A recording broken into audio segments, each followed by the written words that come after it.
there was an amendment to the NATO protocol, and that amendment was absolutely necessary. You didn't get in the door unless you signed.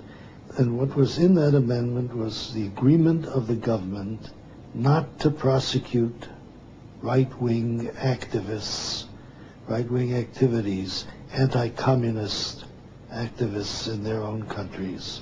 It's not unlikely that some right-wing groups were recruited and made to be stay-behinds because they would indeed have tipped us off if a war were going to begin. So using right-wingers, if you use them not politically but for intelligence purposes, is okay. In 1948, I was a special agent with CIC, that's our counterintelligence corps in occupied Germany. I was stationed in Augsburg, and as such, since I spoke fluent German, I was assigned to handle a network of German informants. Among them was Klaus Barbie. And Klaus Barbie was later on, I discovered that he was wanted for murder by the French, and that I reported this to my superiors, and they told me to keep nice and quiet. He's still valuable. When he's no longer valuable, we'll turn him over to the French. I thought that I was going to get a promotion when I told them about Barbie, and they told me to keep quiet. Colonel Gunther Bernau was an agent, an informant working for the military intelligence in Stuttgart. We had provided him a home, a safe house in Ludwigsburg, and there I met him 3 times a week, and he brought us information about communists and whatever we wanted to hear, he told us. He was certainly a very strong Nazi. I sat in his office one day and opened his album of pictures from the war, and in the middle of the album it showed a nice picture of Adolf Hitler. Several other high-ranking SS officers who came to visit him in his safe house that we had provided. And he told me that if for any reason he needs help, by one telephone call he could contact 200 former SS leaders from Hamburg to Munich. I remember him taking me to one particular spot which we uncovered and dug it out, and there were rifles, small arms, grenades, all nicely wrapped in cosmoline, and he said we have thousands of these all over the country. And that sort of made me a little suspicious, and I reported this, and they said, well, we know this. They're all working for us in case the communists come across the Iron Curtain. A former general, SS general, Paul Hauser, was a frequent visitor at Bernau's house, and they worked together hand in glove about certain programs which we didn't know anything about, and I wasn't even asked to find out more about it. Somebody above me must have been running this network already at that time.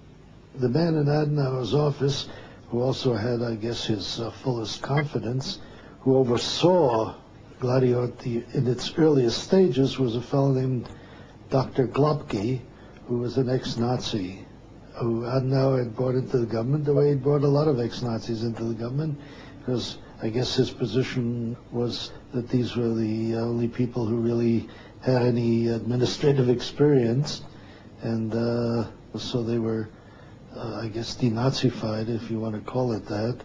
They were cleaned up, a little bit like today Nazi, tomorrow Democrat, like changing undershirts. What we were doing is either with the government, secretly, or independently on our own, looking for people who might perform this function in some country where you didn't have that connection with the government or whatever, or maybe you did as a supplement. But maybe 1 or 2 extra people that would have this training, who would stay there during a Soviet occupation and be the base that you could then talk about recruiting other people to join.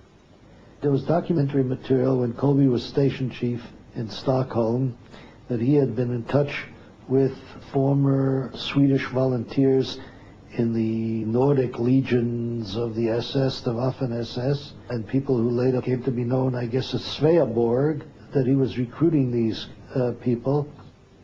The first scandal connected to the stay-behind groups broke in 1952 with the discovery of assassination teams linked to the Bundesdeutsche Jugend.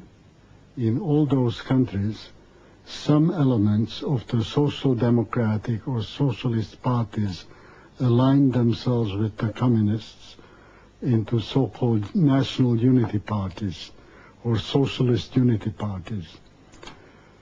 The presumption was that should the Soviet army make a move toward the West,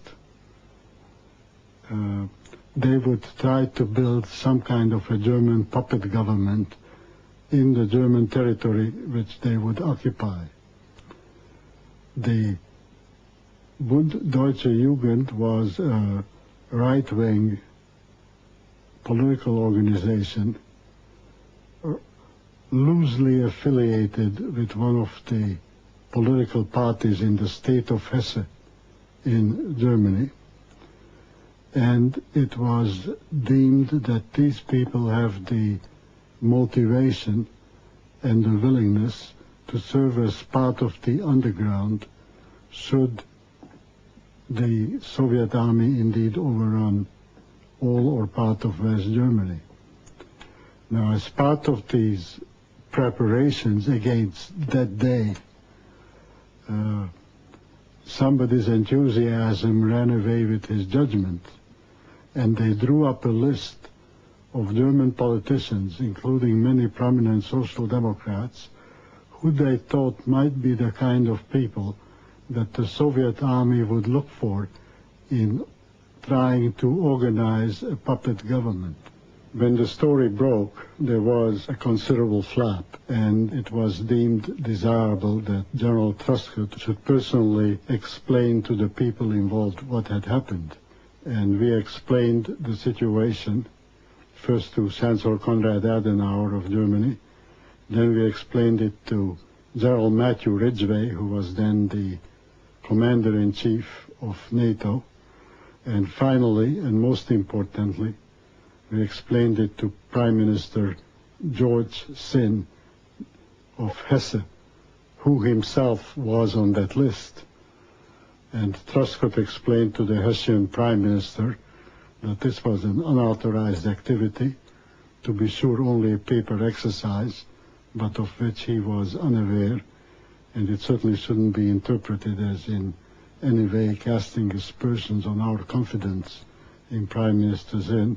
From the beginning, Gladio was really divided into two spheres of influence, British and American, because the original agreement between Sir Stuart Menzies and the ex-OSS people, Wisner and those, had foreseen that the British would retain their sphere of influence in the countries that were traditionally British, such as the Netherlands, Belgium, Portugal, Spain, and the United States had very little to do with those.